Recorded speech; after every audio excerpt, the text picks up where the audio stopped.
Salut les gars, j'espère que vous allez bien. Aujourd'hui on se retrouve pour une nouvelle vidéo. Comme vous l'avez vu dans le titre, aujourd'hui je vais parler de ma formation, donc le BUTTC. On va essayer de ne pas faire trop de temps, on va commencer directement. N'oubliez pas d'aimer, de commenter, de vous abonner et d'activer la petite cloche. Et on commence.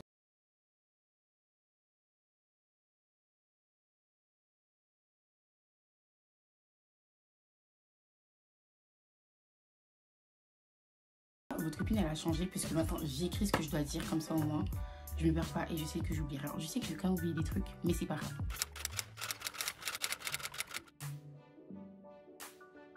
Du coup c'est une formation en contrôle continu de 3 ans.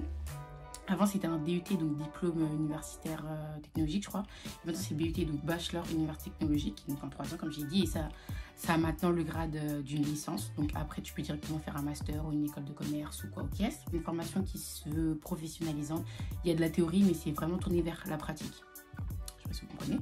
On y a accès après soit une STMG marketing, je crois. En tout cas, d'après le sondage que j'ai fait dans ma classe, la plupart ils viennent d'une STMG marketing. Je pense que tous, parce que tout le monde m'a pas répondu, mais bref.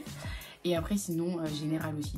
Moi, j'étais en général et j'ai fait un BUT. Il y a d'autres gens dans ma classe qui étaient en général et qui sont, voilà, possibilité de faire une alternance. Que ce soit en première année, commencer l'alternance en première année, en deuxième année ou en troisième année, c'est possible. Genre, il n'y a pas vraiment de restrictions par rapport à ça.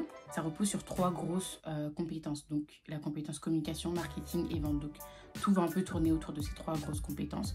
Après je vous avoue dans cette vidéo je vais pas non plus trop rentrer dans les détails parce que il y a des formations que vous pouvez aussi trouver sur internet ou quoi. En tout cas je vais essayer de dire le maximum. Et voilà, après vous aussi vous devez faire vos petites recherches. Ne vous contentez pas que de ma vidéo et pour vous faire votre choix ou quoi. Après, concernant les débouchés aussi, la liste est longue parce qu'il y a vraiment beaucoup de débouchés, que ce soit dans la communication, dans le marketing ou dans la vente. C'est très varié. Je vous encourage encore une fois à aller consulter des sites où ils vous feront la liste entière, ou bien je vous mettrai là, puisque j'ai vraiment la flemme de tous les énumérer.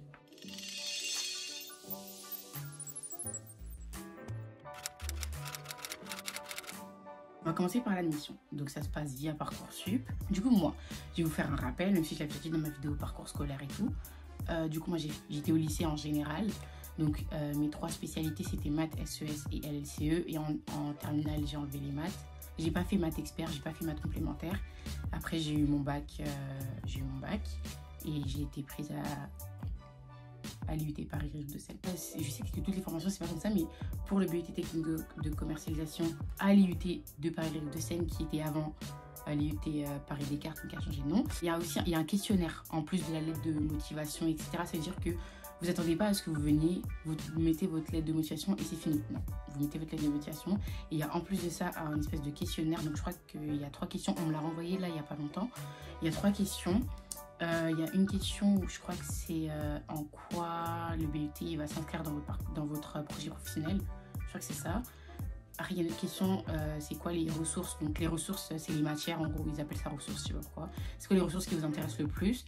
Et il y a une autre question qui est une interview que vous devez faire, une interview ou un entretien, je sais pas, avec soit un ancien étudiant du coup DUT technique de commercialisation, parce que nous, je suis la première génération à faire un BUT et il n'y a pas encore d'anciens étudiants du coup, soit avec un professionnel.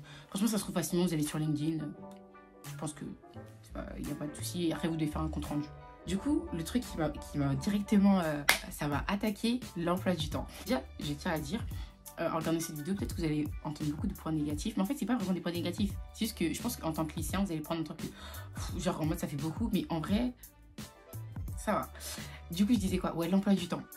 Les amis, si vous vous attendez à emploi du temps de licence à base de j'ai pas cours le vendredi, j'ai pas cours truc après-midi, là, vous rêvez, ça va pas se passer comme ça du tout. Je vais vous mettre un exemple ici d'un des emplois du temps que j'ai eu pour vous montrer qu'il y a beaucoup de 8h, il y a beaucoup de 18h. Ok, donc des fois il va y avoir des petits jours où vous finissez à 15h, 16h et tout, mais c'est vraiment des jours de joie, tu vois, genre c'est très rare. Donc franchement, préparez-vous à avoir vraiment beaucoup de cours. Surtout que je l'ai pas dit, mais il y a énormément de matières. J'ai pas fait la liste ici, mais il y en a beaucoup. Et dites-vous que il y en a tellement qu'il y en a qui sont obligés d'alterner dans les semaines et qu'en plus de ça, il y a des matières que tu abandonnes au premier semestre, que tu commences au deuxième semestre. Et bref, c'est compliqué. C'est compliqué, mais c'est pas si compliqué que ça. En fait, j'ai pas envie de vous faire peur parce qu'en fait, ça va.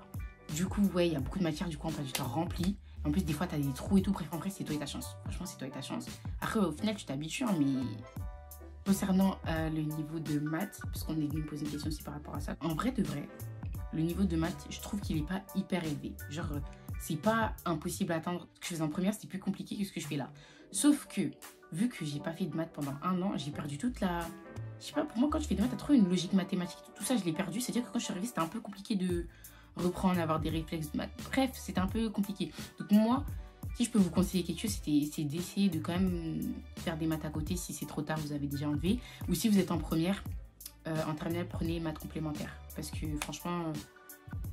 En fait, ça se ressent qu'il y a un manque, qu'il n'y a pas du retard, mais tu sens qu'il y a des trucs hyper simples, tu sais, on te l'aurait demandé au lycée ou quoi, tu l'aurais fait à l'aise, mais vu que là, genre, il y a eu la rupture, genre, t'es grave en mode, attendez, tu vois, en vrai, ça dépend de chacun, mais après, en vrai de vrai, je trouve que ça va. Et, en fait, dans tous les cas, c'est des calculs qui sont en lien avec des trucs concrets, par exemple, compte de résultats, factures, tout ça. D'ailleurs, les STMG, à ce qui paraît, ce qu'on fait, ça ressemble beaucoup à ce que vous avez déjà fait, que ce soit en droit ou en compta ou des trucs comme ça. Vous n'êtes pas en avance, mais il y a des trucs, il y a des notions que vous aurez déjà abordées, que nous, les généraux, bah, on ne connaît pas du tout.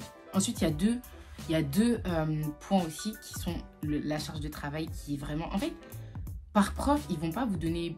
Je sais pas comment expliquer. Un par un, ils vous donnent pas beaucoup de devoirs. Par exemple, il y a un prof qui va dire, finir cet exercice, faire cet exercice, tu vois, des trucs comme ça. Sauf que 1 plus 1 plus 1 plus 1, à la fin, ça fait beaucoup. Tu vois, donc prépare-toi vraiment à... Il y a des semaines où vraiment ça va, genre t'as l'impression que limite t'as oublié. Il y a des semaines, on dirait, ils se coordonnent pour je pourrais pas t'expliquer, mais prépare-toi. Et le dernier truc, c'est stress. Franchement, si t'as une personne qui a du mal à gérer son stress, va falloir que t'apprennes. Moi, là-bas, je suis une personne hyper stressée. Donc, c'est un peu compliqué. Mais franchement, il faut apprendre à gérer. Puisque déjà, si tu as déjà tout ça et qu'en plus de ça, tu dois gérer ton stress à côté. Non, ça fait mauvais mélange et bizarre. Je dis pas que si tu sais pas gérer ton stress, tu dois pas aller faire un BUT technique de commercialisation. Juste que faut que tu trouves un moyen, un truc qui te permet de te... Tu vois, parce que sinon, tu vas exploser. Dans mon IUT, en tout cas, les absences et les retards, c'est très pointilleux. Les absences, tu as un certain nombre d'absences autorisées, entre guillemets, tolérées, on va dire plutôt. Et après ça, c'est possible que tu sois défaillant. Je crois que dans mon IUT, c'est 5 absences. Juste après 5 absences injustifiées, tu es défaillant. Défaillant, ça veut dire qu'en gros, tu as d'office pas ton semestre. Ça sert à rien de passer les examens et tout. Genre, ça y est, t'as pas ton semestre, t'es défaillant et genre, rentre chez toi. Et concernant les retards, bah, il n'y a tout simplement pas de retard en fait. T'es en retard, la grande majorité des profs, ils vont pas t'accepter. Allez, les profs qui acceptent, allez, 5 minutes de retard, ça se compte, je pense, sur les doigts d'une main. Eux, ils s'en fichent. Hein. La dernière fois, il y avait une grève, ils nous ont envoyé un mail, ils nous ont dit oui, demain, il y a une grève. Moi, je sais, ils allaient dire, on va être un peu plus tolérant. Ils ont dit, prenez vos dispositions, dormez chez un ami, ou je ne sais quoi, je sais pas quoi. Je me suis dit, c'est à toi de prendre tes dispositions, quitte à sortir je sais pas combien de temps en avance de chez toi, sors, mais n'arrive pas en retard. Les CM, j'ai oublié de le dire, les CM sont obligatoires, c'est pas comme à la fac. Je sais pas si à la fac c'est obligatoire, mais en tout cas je vois qu'il y a plein de gens qui sèchent leur CM. Les CM sont obligatoires, ce qui signifie que à tout moment ils peuvent faire l'appel. Ils vont pas la faire tout le temps, mais des fois ils vont pas faire d'un coup bam, ils vont sortir une feuille. Bref, donc CM obligatoire, TD obligatoire, TP obligatoire. En ce qui concerne le hors cours entre guillemets, donc tout ce qui est autour des cours, tout ce qui est fête, événements, tout ça. Moi, dans mon IUT, il y a, je crois que ça s'appelle Bureau des étudiants, mais je crois que c'est dans tous les IUT, dans toutes les formations tout court, qui s'occupent d'organiser des soirées, des voyages, des partenariats avec les restaurants, les trucs comme ça. Donc, en vrai, tu peux avoir une vie étudiante en mode la bringue et tout. Après, c'est chacun son délire. Nous, par exemple, à mon unité, il devait faire un gala de Noël. Ça, j'allais y aller. Sauf qu'il a été annulé à cause des restrictions et tout. L'unité technique de commercialisation, c'est celui qui fait le plus la fête. Genre, c'est ceux qui aiment trop la bringue et tout. Donc, franchement, si c'est ça que tu recherches aussi, tu peux venir. Genre, il n'y a pas de souci. Il y aura des trucs organisés. Après, c'est à toi de gérer avec la charge de travail que tu as à côté. On m'a dit aussi de parler de tout ce qui est repas et tout. Donc, il y a la cantine. Si t'es boursier, c'est 1 €. Il y a la cafétéria. Après ça, franchement, ça dépend de où t'es. Parce que je sais qu'il y a des endroits, il y a beaucoup de trucs pour manger et tout. J'espère que j'ai pas été trop vague. Hein, parce que j'ai l'impression que je rentre pas assez dans les détails. Mais bref, en tout cas, moi, je vous raconte ce que je peux vous raconter. Après, vous en faites ce que vous voulez. À partir du moment où vous aurez le bac et tout, commencez vraiment à vous programmer dans la tête de le lycée, c'est fini. Je suis plus une enfant. Pas en mode je suis plus une enfant en mode c'est la branche, je vais fuguer et tout. Mais en mode... commencez à vous dire, ouais, là, vraiment, Après, je dis pas non plus de trop vous mettre la pression, quoi, mais comme réaliser, genre, que c'est fini, genre, le lycée, c'est derrière vous que vous appreniez à être organisé. Je sais que c'est compliqué parce qu'il y a des gens vraiment l'organisation c'est... Par exemple, si vous avez besoin d'écrire vos trucs, écrivez-les. Si vous avez besoin de, je sais pas, mais trouvez un moyen d'être organisé. Parce que surtout dans une formation comme ça, si t'es pas organisé, moi-même je suis organisée. Il y a des moments j'étais un peu en mode, je comprenais plus trop ce qui m'arrivait et tout. Franchement, depuis tard, je vous dis des trucs, c'est en gros pour vraiment essayer de donner le meilleur. Mais en vrai, tu peux t'organiser. Enfin, tu peux t'en sortir si t'es pas organisé. Même si t'es pas quelqu'un de très autonome ou quoi, franchement, tu peux t'en sortir. Juste, franchement, essaye. Il faut que tu te prépares à mettre ta vie, entre guillemets, de côté. Les emplois du temps, ils nous les donnent à la semaine. Genre, cette semaine, j'ai eu mon emploi du temps pour cette semaine. Jeudi, donc demain, j'aurai mon emploi du temps pour la semaine prochaine. Et ainsi de suite. Tu vois, donc ça veut dire que tu peux pas vraiment t'organiser sur le long terme. Tu vois, donc faut que tu attendes que tu aies ton emploi du temps chaque semaine. Après, en vrai, ils sont à peu près similaires, mais des fois, tu as des petites surprises. Donc, fais attention. Et pour ce qui concerne l'école et travailler à côté, dès la rentrée, normalement, eux-mêmes, ils vont vous le dire qu'ils ne vous le conseillent pas parce que, comme je vous ai dit, la charge de travail, elle est quand même là. Et donc, les week-ends ou le soir ou quoi, c'est l'occasion de travailler ou de se reposer. Et moi, par exemple, je travaille, mais je sens que, comparé au début de l'année, tu vois, je suis... Franchement, après, c'est à toi de choisir. Moi, j'ai décidé de travailler et j'assumerai. Pour l'instant, ça va, entre guillemets. Vraiment, je mets des grosses guillemets. Genre, dans ma classe, je pense qu'on est moins de 5 à travailler sur 30. Il y a beaucoup de travaux de groupe. Il y a vraiment énormément de travaux de groupe. Je crois qu'il y a limite que ça. Donc, moi, par exemple, à la base, je disais trop, ouais, moi, j'aime bien les travaux de groupe et tout. Non, ça me dérange pas. Tellement il y en a trop, ça commence à me dégoûter les travaux de groupe. Genre, je sais pas comment vous expliquer. Je me souviens pas du dernier truc que j'ai fait en solo. Prépare-toi, parce que si tu crois que tu vas pouvoir faire ta vie toute seule et tout, en mode tout va dépendre de toi, non. Allez, on va pas dire la moitié, mais une grande majorité de ta note, elle va dépendre de travaux de groupe, donc elle va aussi dépendre des autres. Donc, ensuite, concernant les ordinateurs, moi, il faut savoir que j'ai pas acheté d'ordinateur, parce que j'avais pas acheté d'ordinateur. Je m'étais dit que j'allais en acheter plus tard. Sauf qu'en fait, après mon école, elle prête des ordinateurs, en fait, ça me pousse pas à acheter. Et en plus de ça, tu arrives le premier jour, ils disent, ouais, nous, les CM, on veut pas d'ordinateur. TD aussi, il y en a qui veulent pas d'ordinateur. En fait, ça dépend des profs. Sauf que la majorité des profs ne veulent pas d'ordinateur pendant leur cours. Donc, je sais pas, c'est un peu compliqué. Sauf que, en entendant ça, tu vas te dire, ah bah du coup, ça y est, j'achète pas. Sauf que non, c'est assez contradictoire, parce que pendant leur cours, ils veulent pas d'ordinateur, mais pour le travail à faire, des fois, il y a besoin, mais c'est toujours mieux d'avoir un ordinateur. Par exemple, il y a des SAE. Franchement, je pourrais vous expliquer c'est quoi, mais j'ai vraiment hyper la flemme. Cherchez sur internet, s'il vous plaît. Les SAE, par exemple, t'es avec ton groupe, t'as pas d'ordinateur, tu fais quoi? Tu les regardes comme ça. Genre, arrête, t'as juste ta bouche pour parler, mais genre, tout le monde est en train de taper et tout, et toi, t'es là. Prenez un ordinateur. Moi, en tout cas, c'est le conseil que je vous donnerais. Et enfin, genre, histoire de finir sur une note positive, on va dire. Moi, en vrai de vrai, malgré tout ce que je vous ai dit depuis tout à l'heure, moi, c'est pas une formation que je regrette. Au contraire, je pense que si je devais refaire un choix, je l'aurais encore choisi. Puisque, au-delà du fait qu'ils sont assez stricts, enfin, ils sont pas stricts, mais ils sont carrés, quoi. C'est une formation, je sais qu'elle peut m'apporter beaucoup. En fait, ils nous donnent plein de clés pour réussir à faire des choses, que ce soit au niveau personnel ou au niveau professionnel, par exemple.